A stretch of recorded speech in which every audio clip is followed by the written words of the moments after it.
revisionist filmic portrayal of Schubert in Mit meinen heißen Tränen, With My Hot Tears, casts a more knowing gaze on its subject than former films, though like its predecessors, it did not stint on its speculations about the composer's life. Since Lena's film, this postmodern image of Schubert has been developed in various ways by revisionist historians, most notably by Maynard Solomon and the scholars who responded to his notorious article in a special edition of 19th Century Music in 1993, and, more recently, by Susan McClary, Lisa Feuerzeig, Rita Stäblin, Philip Brett, and Lawrence Kramer. While this counter-image of Schubert undoubtedly brings us closer to the truth,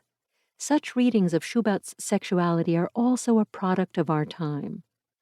By unveiling the dark side of inspiration, they strikingly replace the myth of a divinely inspired composer, able to shake songs out of his sleeve, with the myth of a maverick artist, driven by malignant and demonic forces. Because these reactions are so extreme, and because other historical evidence contradicts them, we may want to relegate both images to the realm of myth. Like all good myths, however, they tell us something important and enduring about being human.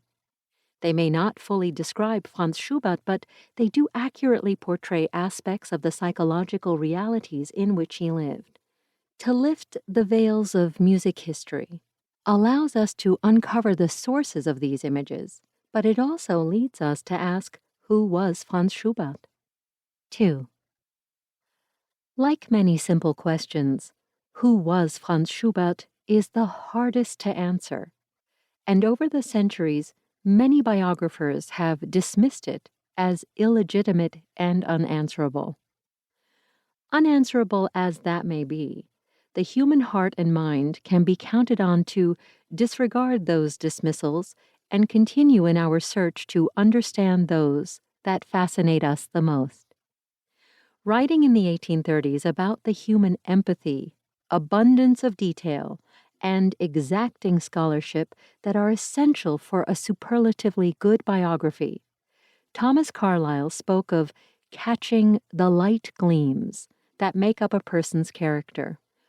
One of the challenges of capturing Schubert's individuality is a responsibility to the truth, which looks like a solid, unarguable rule, until one realizes one of the challenges of writing a new biography of Schubert is whittling down the human being to human size from the massive accumulated myth and surviving information and misinformation.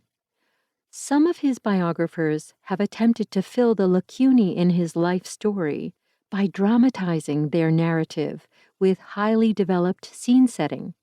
while others have gone further and invented meetings, imaginary episodes, hypothetical conversations. Examples of biographical tropes are the varied accounts of the composer's reported meetings with Beethoven in 1822 and 1827,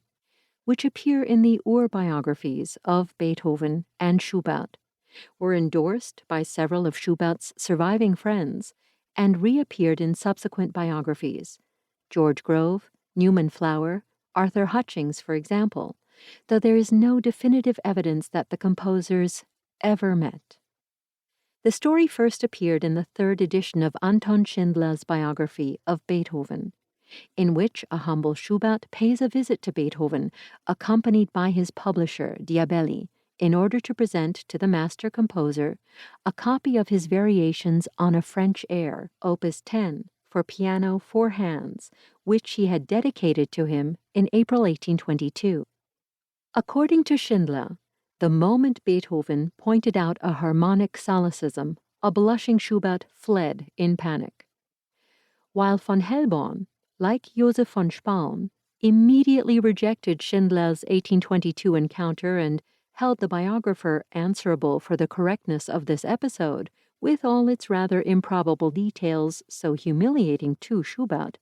it is interesting that von Hellborn should offer an alternative account of Schubert accompanied by Joseph Hüttenbrenner and Joseph Telschow,